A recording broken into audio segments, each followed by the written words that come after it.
Namaskar, I'm Ashok Vyas, and I'm proud to be inviting someone whose presence is going to help us learn more about ourselves, especially from the point of view how to be healthy. And when we say healthy, wealthy, and wise, that term applies properly for Sachin Jain, who is serving currently as CEO and president of a very important company, and that is known as Scan Group and Health Plan. His background, we will talk about that, but I'm excited to be welcoming Sachin. Namaste, welcome. Namaste, namaste. It's great to be here with you. So, Sachin, before we move towards the theme, I just want to share the article that came in Forbes. And of course, it was related to a somber sort of a situation where you were recollecting your memories about your father. But that was also titled Lessons that you learned from him, and you have taken 10 lessons, and I'm quickly scanning. So always put the patient first, and then it goes. We'll go to the article, but let's go to your journey first, your formative years, and you were the first child in terms of the one who was born in America. Your other two brothers were already existing before they came here. So talk to me. Was it something unique or special? Because you were three brothers, and yet there was something different about you, being a born citizen of this country. Well, of course, I was really blessed to have, two amazing parents in Dr. Subhash and Sarla Jain, and then two really supportive and encouraging brothers in Dr. Narpath Jain and Rupam Jain. But certainly being the first to be born in this country carried with it probably a different feeling. Really living between two cultures, living between two worlds, being both of India, but also of America. And, what I used to say is I have to wear both a baseball cap and a Rajasthani safa. And, again, I think this connection between these two different worlds has always, I think, been formative in terms of shaping my personality, shaping my perspectives. I think, making me a little bit more global in my view, and also, frankly, deeply appreciative of the incredible opportunities that my life in the United States has really offered me. I think when you're a first generation immigrant, regardless of what culture you come from, I think we all struggle with feelings of belonging. I think we are caught between two different cultures, two different worlds. But I think that's also what's beautiful about being a new American, which is that we're, I think, shaping our own journey, crafting our own path with the support and benefits of being enmeshed in two different cultures. So talking about cultures and generation gap, whether you are in America or India, and you mentioned that probably your father knew about you a little bit more in terms of your decision in moving towards becoming a physician. And so talk to me about your interaction. And you also mentioned that he would guide you in a subtle way without making it sound as if he's imposing his ideas. So before you got into Harvard, what was it like when you recollect the interaction or the way he helped you sort of formulate? Yeah, look, I think Dad always really impressed upon us the importance of giving back. He also impressed upon us the importance of working hard. And he also, I think, was very oriented around excellence. No matter what what I did or my brothers did, or even his grandkids, my nephews did, I think his encouragement to us always was to be excellent and to give it our all and give it our best and take it as far as we possibly can take it. But he did so in, to your point, not in a very, kind of heavy-handed way that I think a lot of parents engage. He did it with a combination of gentle nudges, loving support, encouragement. He was a very, very encouraging person. One of my favorite things about my dad, growing up, is how much he encouraged me to write. He said, writing is a strength. It's one of my strengths. He said, if you can make it an even stronger strength, you're going to be able to influence people more, impact them more. And he was also very self-aware. He would always say to me, one of his weaknesses was his writing in English. And so he really, really wanted me to, further develop that as a skill. And when I did write, was always, just very encouraging and very supportive. And I think it was something that he really instilled in me. This idea of becoming a doctor, I think, was really, Indian culture has always placed a higher premium and value on healing people and healing arts, whether they're allopathic physicians or naturopathic physicians. But ultimately, I think, my dad got a lot of satisfaction out of his career as a physician. He was a healer in the truest sense of that word. He was also a guru and a teacher to the doctors that he trained in pain management. And, I think he was also, I think, an innovator and a pioneer of new methods and science. And I think he liked that diversity of activity, the healing, the teaching, the innovating. And so, that was always kind of a part of his view of a full life. And I think in my own ways, even though I've kind of had a different career than the one he did, he was grounded in academic pain management. He started the pain service at Memorial Sloan Kettering Cancer Center. You just flashed, the annual lecture that they have in his honor at Sloan Kettering. This last year, it was with Surgeon General Vivek Murthy. But I think he gave me a sense of how broad an impact you could have as a physician, working at the intersection of social issues and delivering healthcare to people. So I just feel really lucky that I got that kind of guidance from him early in my life. So let me bring to the attention of our viewers with a sense of joy that you were declared as one of America's healthcare's most 100 influential leaders by Modern Healthcare magazine, and reaching to that stage where you're recognized for your leadership role in the field of healthcare. Um, let me backtrack and go back to the student section.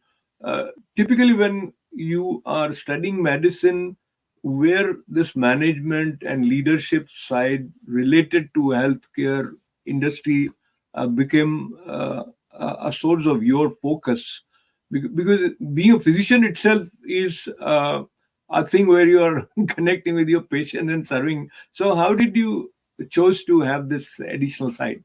Well, I think growing up in Indian American culture, kind of a child almost, or of India's independence, or a grandchild of India's independence, I think you have in your mind and in your imagination people like Gandhi. In an American context, people like Martin Luther King, people whose ideas, their courage, their inspiration really shaped the world and set it on a different path. And I grew up in a family with a lot of people who were leaders. My father came to this country and was one of the pioneers in the pain management field. Dr. Shanti Jain, his older sister, was a renowned physician who provided service in rural areas. Dr. Kanti Jain, my dad's sister as well, was a diabetes researcher, pioneering new methods of treating diabetes. On my mother's side, Dr. Sardar Maldugar was a naturopath who provided a lot of care to people who needed it.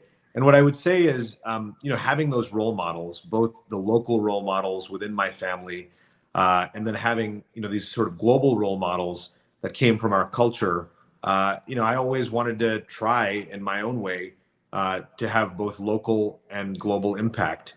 Now, I would say, it's great to be named to all these lists, but in the end, the way I think I measure my life and my career is the extent to which we create real change in healthcare, and that's been the focus of my career, and that's been a passion that really came from growing up in the family that I grew up with, but also having many, wonderful gurus and mentors of my own throughout my career and my training in the Harvard medical system and elsewhere. So just feel, incredibly lucky in that regard. There's so much that one would love to talk to you about, but let me just bring to your attention the role, different hats that you have. You are adjunct professor of medicine at Stanford University School of Medicine. You're co-editor in chief of Healthcare, the Journal of Delivery Science and Innovation, uh, and and you were trained in internal medicine at Boston Brigham and Women's Hospital. So what I want you to share with us is how you manage your time so that you are 100% present for different tasks or responsibilities that you accept for yourself. Well, I think, what I think my dad would say is it really all comes from your passion, right? And the passion that you have for your work. And I will just say, I get a lot of satisfaction, as he did, with work, and really enjoy, trying to have an impact both on the organization that I lead and the communities that we serve, but also more broadly on the healthcare dialogue in this country. And again, I think we all only have 24 hours in the day, so it's really about, I think, trying to make the most of every minute, and that's something that I think has been even clearer to me since losing my dad a couple of months ago, is just the importance of really grabbing everything by the horns and doing as much as we can to make a difference. Talking about the difference and coming from the way I see our healthcare system, many times you feel that physicians are kind of uh, under pressure to work with the system and the dictates of the health insurance companies, and you feel a sense of lack of comfort in serving the patients the way they would freely like to be in a position to do. Do you see it that way from where you are? Absolutely. And these are some of the problems we're trying to solve. I think things like prior authorization, the high copays that people face in accessing care, it almost is like the healthcare system doesn't want you to actually access care. And I think we've taken measures to control costs one or two steps too far. That said, I think we have a dramatic overconsumption of healthcare in this country. We have lots of service that's provided to patients that is either unnecessary or overutilized, because there's no real disincentive to do that. And so I think we have to really take a hard look at what kind of healthcare system we want in the U.S. I think, the foundations are coverage, making sure every person has actual access to care, quality, making sure when they actually access that care, that it's high quality care. And then, I would really say patient-centeredness, which is just making sure that the care is really aligned to what people and families want and when they need it. And so I think we have opportunities to make things better that have gone underexploited for far too long, frankly. And those are the problems that I'm interested in solving in my career and in my life. So now we'll go towards the lessons that you mentioned in the article that came in the magazine in Forbes. You are a frequent contributor to this, and how that passion of writing, which you also mentioned, you got a part of it from your dad. But what kind of themes typically you feel you are sharing with your readers here? Well, most of what I'm trying to do is raise questions about how we can improve healthcare. I think, you referenced the article I wrote about my father, and it was really trying to distill some of the more common sense lessons that I think get lost in all of the conversation about how to really make healthcare better, that I learned just from watching his example as his son. I talk about the idea of putting patients first.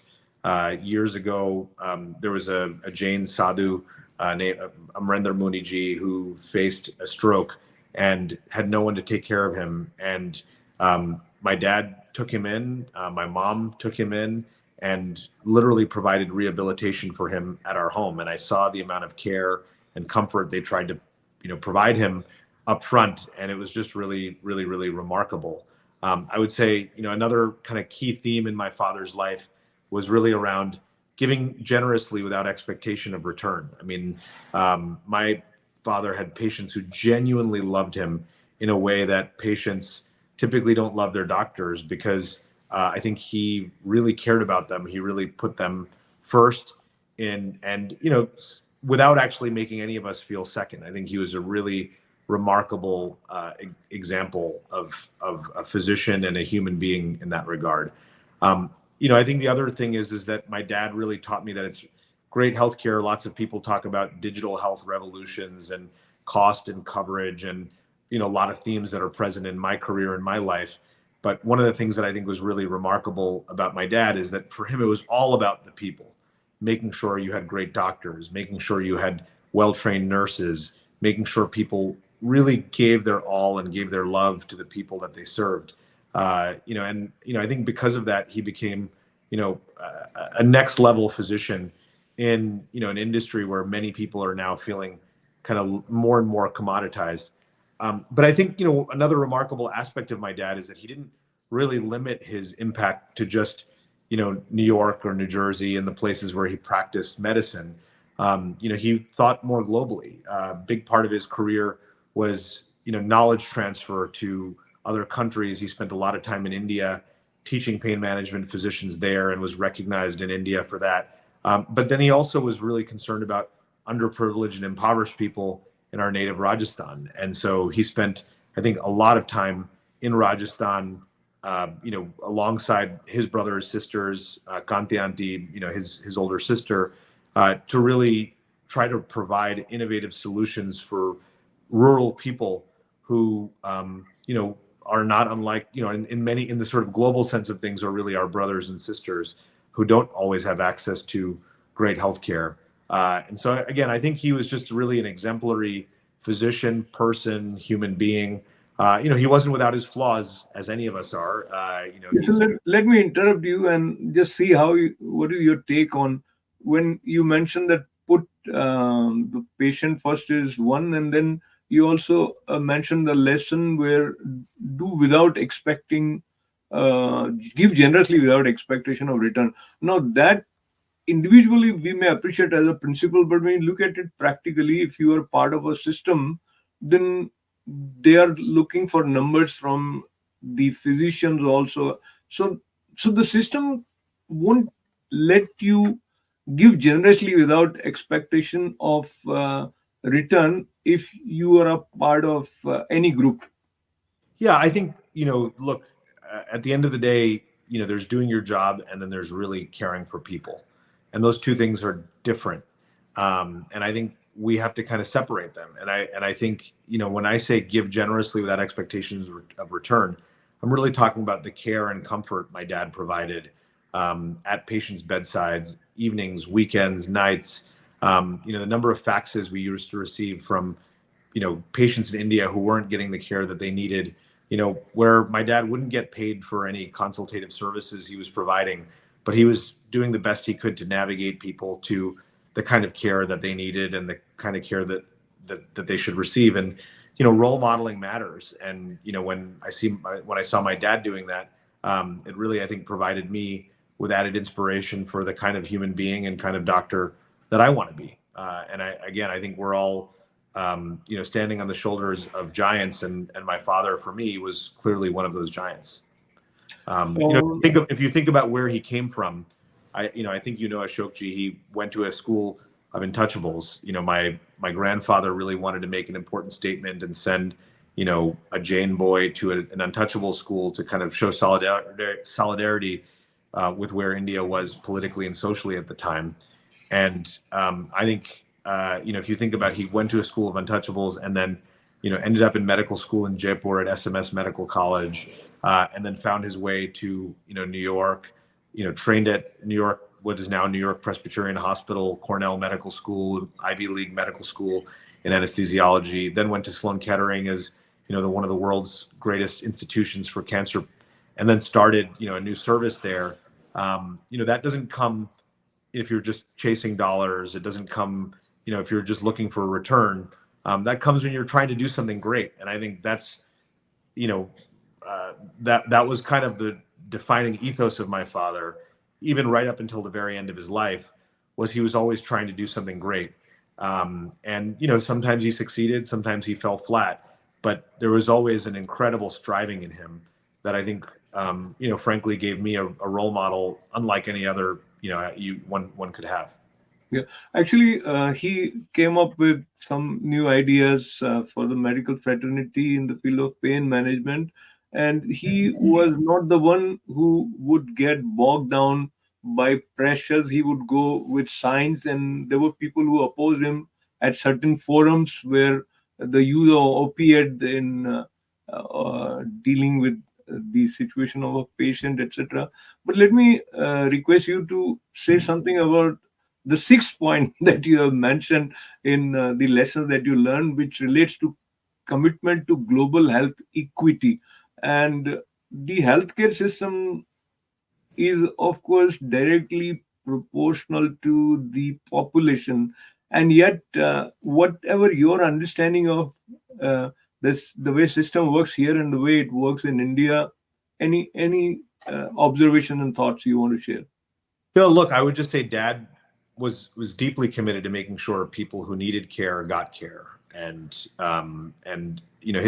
his discretionary time wasn't spent playing golf or playing tennis, or he was trying to work with his brothers and sisters to try to bring better healthcare to India. He and my brother Rupam went to a hospital in the Midwest, and it was a bankrupt hospital in the Midwest, and they spent a significant chunk of their savings to actually purchase the supplies in the hospital, purchase the equipment in the hospital, loaded them onto trucks with their own two hands, and then to containers, and then ship those medical equipments to India to serve patients in rural Rajasthan. I mean, that should give you a kind of a vision of the kind of person my father was. Didn't mean that he didn't appreciate the finer things, didn't mean that he didn't appreciate a nice life.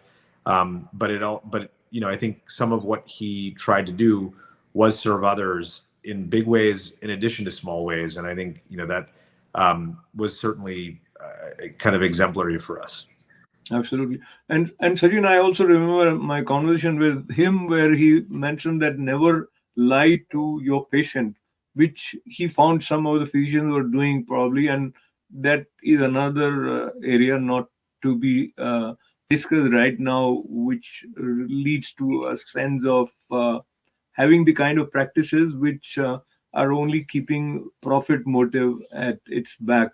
But I want to read your lines and want you to elaborate on this point number 8 as far as the lesson is concerned. You mentioned that while he appreciated my work and career, my dad had mixed feelings about me working in the administration of healthcare. He felt that the growth of administration and policy in healthcare often added little to no value. You want to explain Yeah, I what? think, look, at the end of the day, my dad was not a policy scholar or an administrator. I mean, he led a clinical division of a major cancer institute, and I think in his career, in fairness to him, he saw a mushrooming of complexity in the financing and delivery of healthcare, and I think he didn't see that mushrooming resulted in any better outcomes for patients. And so in his simple way, he really thought it was very problematic. And as I kind of went to work in the administration of healthcare, I think it was important for him that I was somebody who always kind of put the patients first, and frankly, put doctors and frontline clinicians first, because these are the people who are actually doing the hard work of taking care of patients. And that's really defined my ethos as a leader of healthcare organizations.